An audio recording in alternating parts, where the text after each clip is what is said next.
Alright, so hello Scorpio, welcome. If you are new to the channel, welcome back. If you love me, I love you too.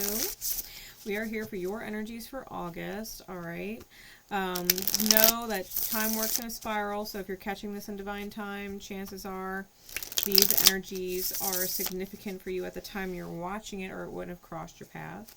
Alright, this is Scorpio, Scorpionic energies, the house in which Scorpio rules for you for this wonderful divine time. I'm using the Prism Tarot, or the Prism Tarot, the Prism Tarot here for your message.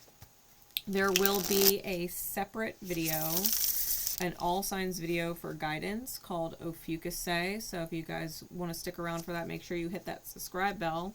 That video will be upcoming. All right. I wasn't quite going to do this message tonight. I was going to hold off, and Spirit was like, no, you're going to do it? No. I was like, all right, Spirit, just fuck having to wake up at 4:30 in the morning for work, right? So we're here because obviously someone probably needs this message tonight before they're moving forward into tomorrow. So Spirit's here for you. Okay? With that, let's get into your messages for August. All right, the divine time in which you catch this. What's going on with Scorpio, please, Spirit, Scorpionic energy? I will have them all facing me initially just so I can get a feel for the cards, but then I'm going to, flip them so you can see them real nice here, okay? So just bear with as I get all of these cards out for you. What is going on with Scorpio, please, Spirit, at this time?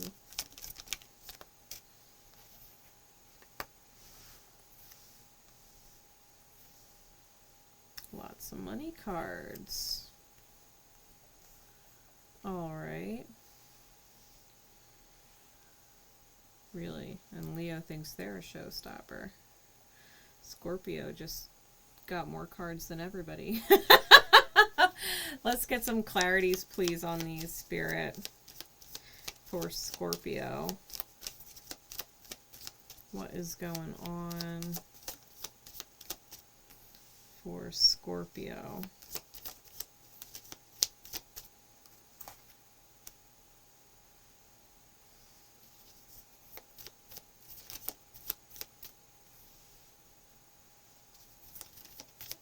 Alright, we've got some nice major arcana out here.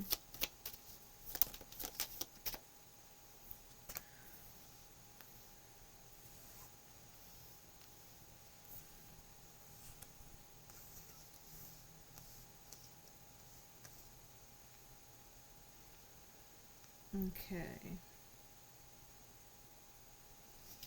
Bottom of the deck, we have the Five of Lightning.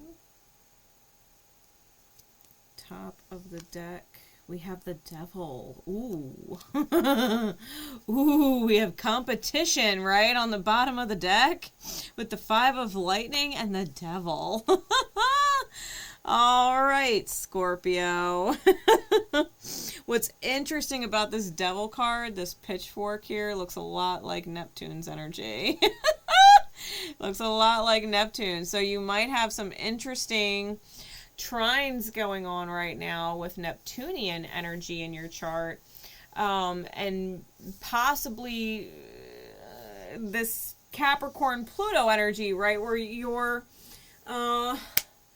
what's the word I'm looking for, because I don't want you to I should just say it the way I want to say it. Delusional, right, when it comes to certain things. The house in which Scorpio rules for you, if you have significant placements in Scorpio, this is about competing your light against your dark, feeling like you need to restrict yourself. This is Saturnian energy. So if you have a significant Saturn placement, Saturn is also in Pisces with Neptune, okay, as of current. And they will be together in Pisces for quite some time. But I digress. I feel like whatever it is going on between you and you, you may be in inner conflict. I think it's inner conflict with this 5 of lightning. I think your light and your shadow are kind of battling it out. I think if you're feeling restricted, or are attempting to restrict yourself or keeping yourself bound to a certain belief system, right? Because we're dealing with Piscean energy with Saturn and Neptune. I feel like if you're bound to a certain belief system or restricting yourself in some way, that's not actually going to serve you. I think that inner conflict is going to manifest as outer conflict, right? Conflict in the outer experience with people, different kinds of confrontation, from pettiness to full-blown arguments or disagreements. I would really work on, one, acknowledging when you are at war with yourself, and then looking at how the belief system behind the war, right, the cause of it, is either in or out of your highest good. How can it shift, right? It doesn't have to necessarily be thrown out all the window for something completely different, but it might have to be tweaked. It might have to be renegotiated inside the self, right? Instead of putting yourself into a lack or limited pain state, allow yourself to kind of open up and see it differently, so that you are no longer in conflict with what it is you're choosing. Even if what you're choosing is the same, allow your belief system behind the reason that you're doing what you're doing to shift, so that the conflict no longer exists, right? You can do the same actions but not be in conflict with yourself, because you've redefined or tweaked the belief system, which helps your energy be a lot lighter. It helps you manifest a lot lighter, right? Because it takes that inner conflict off. Rather, it justifies or validates why you were choosing it in the first place, by really strengthening the belief behind it in a new way, right? So that's your top and bottom. We're going to get into these cards just one pair at a time.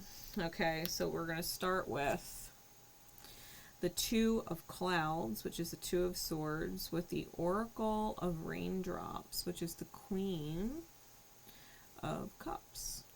Okay, I think you may be in between what is essentially a rock and a hard place when it comes to your sensitivity and your ability to love, to be put both on a pedestal and have others on a pedestal, right? I was talking about pedalizing love with someone else who actually has really strong scorpionic energy.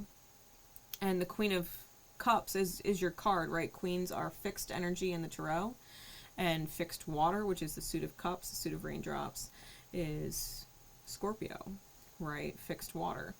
You may be indecisive about putting others on pedestals. And to be fair, I've had this conversation on my channel before, if you're new.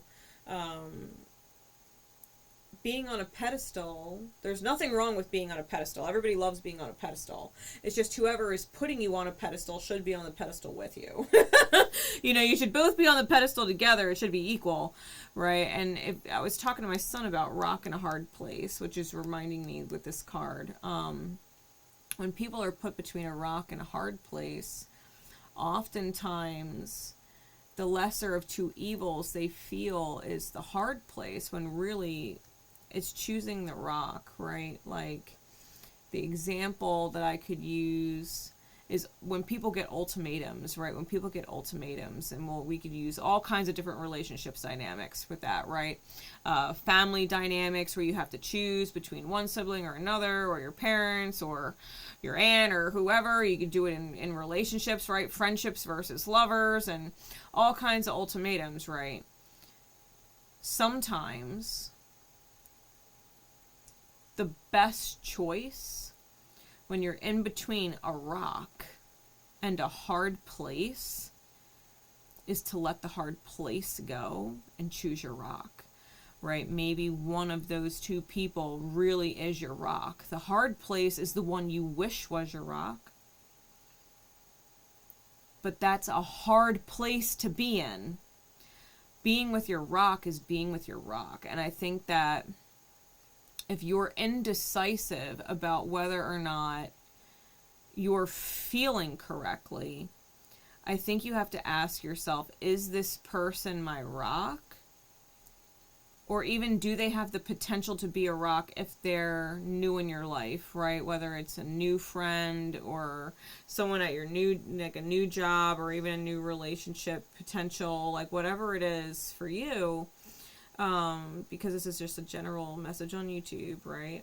Whatever it is for you, just remember who your rock is and what that energy feels like. Right? Whoever is a rock in your life, a true rock, will want your highest good despite themselves, right? Despite themselves. Even if you were to get pissed at them for being honest with you, someone had to be honest with you. Someone had to love you enough to be honest with you, right? That's rock energy. The rock will always be in your corner for your highest good, even if that means you cut them off, or you're mad at them, or they no longer get to talk to you or be with you or have your company ever again. Right? Your rock is that person that loves you no matter what the cost is. Right? So if you're in between a rock and a hard place, really accept not only who is your rock, but who isn't. Like, who are you hoping is a rock instead of knowing, right? Because hoping is different than knowing beyond doubt, okay?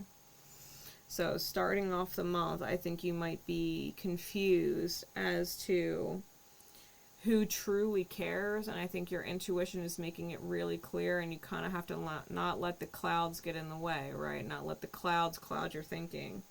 We have the Hierophant and the Fool next, and the Hierophant is Chiron, okay? And the Fool is Uranus energy. It's also Arian energy, but Uranus energy for me as a reader. And I feel like with this, taking a leap of faith on learning something, I think this has a lot to do with where this reading started, right, with the overall energies, and knowing that sometimes things need to be tweaked, sometimes things need to be let go of, certain ideas or belief systems or perspectives can shift in order for growth to take place, right? Because the white rose is a very innocent and pure symbol of love, right? Unconditional love or high love. And I feel like taking a leap of faith on writing a new story for yourself, something very different, right? Because the book is the Akashic record, right? All of this is the Akashic record. And we learn from history. We learn from history. History and experience prompts us in directions over the course of time. And one event takes place into another event, takes place into another event, and we evolve over the course of these different chapters. And sometimes looking back at the past and what we've learned can really help us leap forward in a direction that's new, because we know at the very least it's going to be a beautiful lesson that we can find gratitude for, especially if it's brand new, you've never experienced something like this, right? Something completely new, and kind of letting yourself get out of your own way, right, from repeating past cycles. You know, the beautiful thing about Chiron is it's a 50-year cycle, right? So we really start to feel Chiron once it's in the sign prior to our Chiron return, right? So Chiron transit signs every 5 to 8 years, give or take, depending on where it is, and it's elliptical and the retrogrades. So for people who are as young as 42 and as old as 58, because we could really experience what's the word, like echoes of energy, right? When it's in the sign after we've had our Chiron return, there's really this build-up period on what you're going to do with potentially the next 50 years, right? If you were to live another 50 years.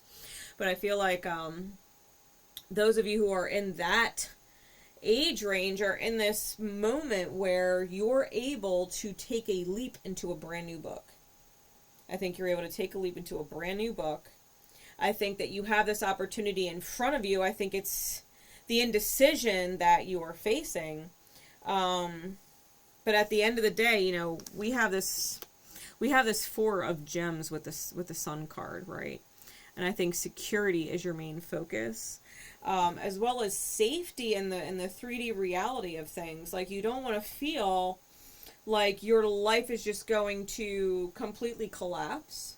You know, if you've gone through collapse, if you've gone through major transformation, right, Scorpionic energy, I feel like you don't want to go through collapse. Like, transformation, fine. Evolution, fine, right? Going from the caterpillar to the butterfly, fine. But you don't want to have to completely turn to ash and come back stronger, right? Scorpio is known for that phoenix kind of energy.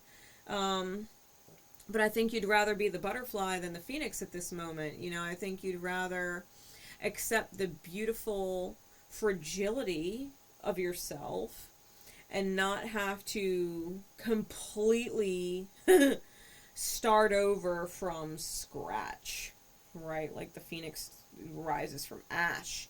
It has to completely die before it can be reborn.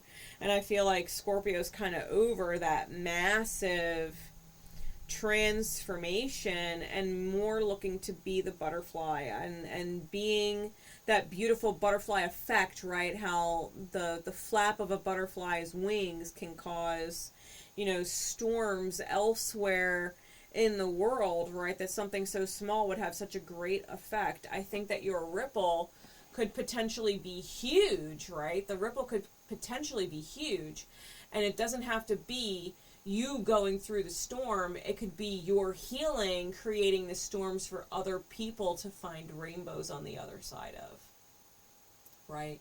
That you would be the creator of the storm, not the one manning the storm.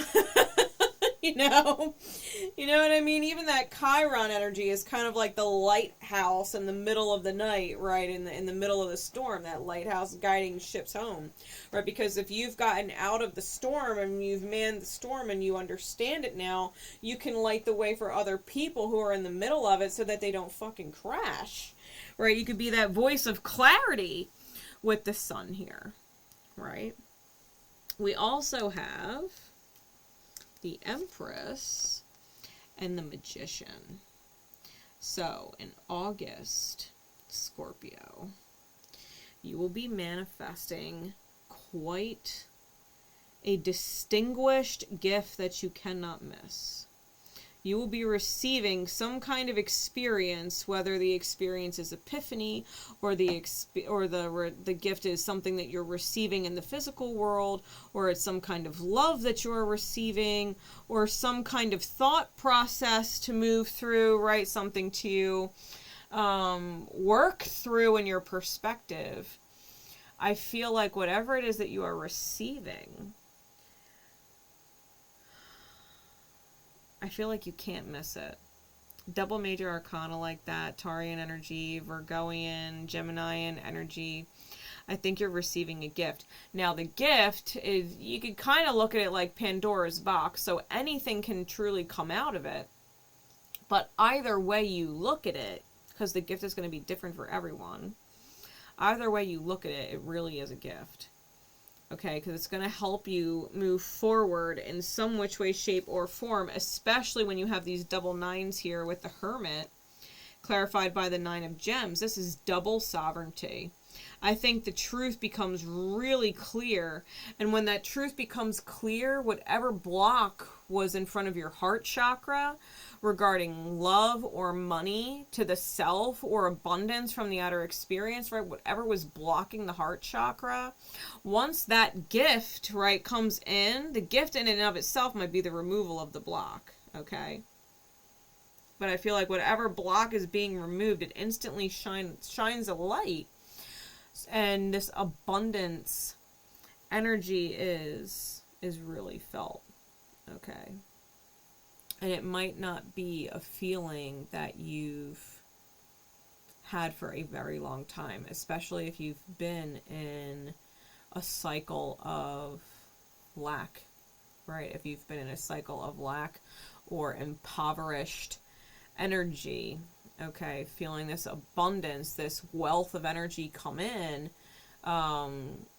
might feel like a rush of wind, not just a breath of fresh air, but like a rush of wind back in your sails kind of energy. We also have the King of Coin, which is the Master of Gems, with the Seven of Raindrops. And so you're going to have a lot of options. You're going to have a lot of choices. Maybe you didn't have a lot of choices before. Maybe you were super limited. And now all of a sudden, these revelations that you're having, these manifestations that are coming in for you, I think all of a sudden you have a lot more choices than you thought you did.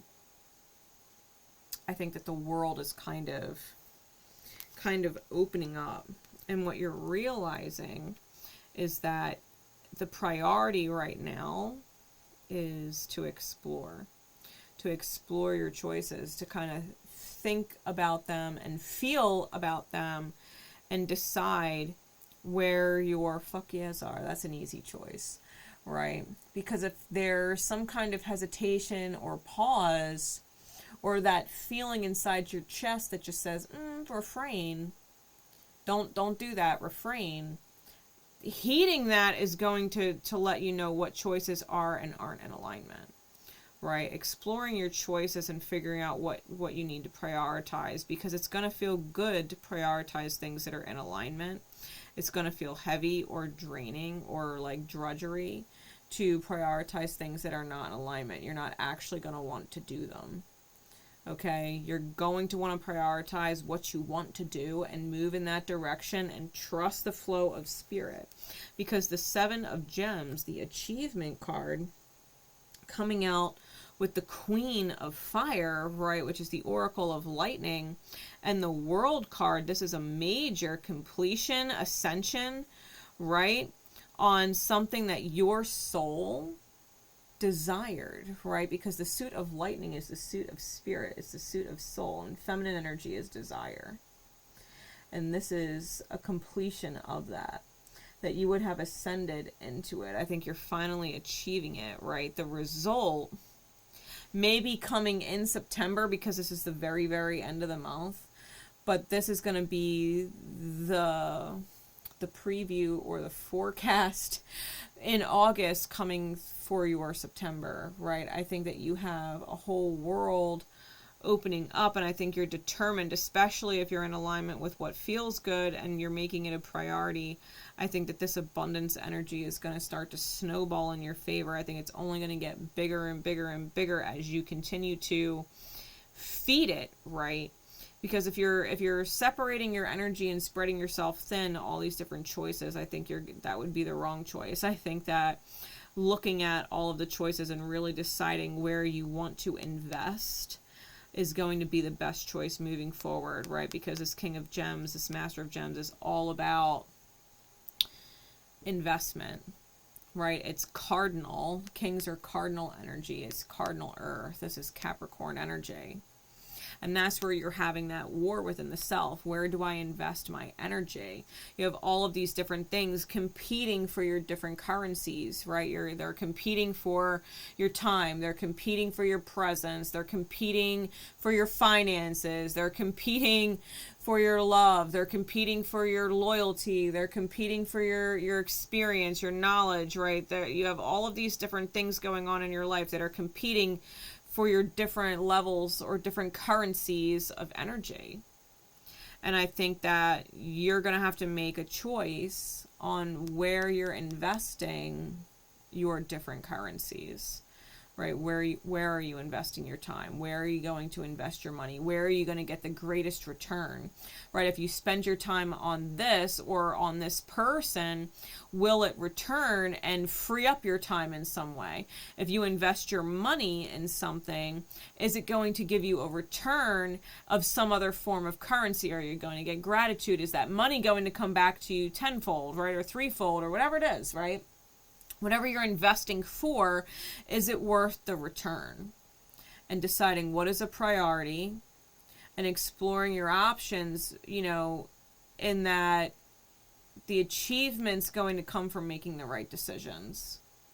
When you seek that truth within yourself, what feels good and what doesn't. Like if it's a fuck yeah, then it's a fuck yeah. And if it's not, it's a fuck no. Like it has to feel good. It has to resonate. If it doesn't resonate, if you're not feeling lucky, don't gamble. You know, you got to be feeling lucky. I was having this conversation. So really let this sink in for you. Rewatch it a couple times if you have to. Make sure, Scorpio, that you drop a like and leave me comments for two good reasons. One, it helps me and the channel grow, which I greatly appreciate because it helps these messages get out to other people who might need them. But it also allows you the opportunity to get bonus readings, right? Additional readings for your month. Depending on the stats of your video for August, you could get bonus readings in October. All right, which may be extensions or more further specific insight into this one. It could be a different message completely, right, for a different group of Scorpionic energy. So make sure you drop a like and leave me comments, share it out with your other Scorpio placement friends, and make sure that you hit the subscribe bell and stay tuned for Ophiuchus Say Okay, because I will have guidance for you in there. That video is upcoming. Until next time, Scorpio, my love and support is with you always. Bye.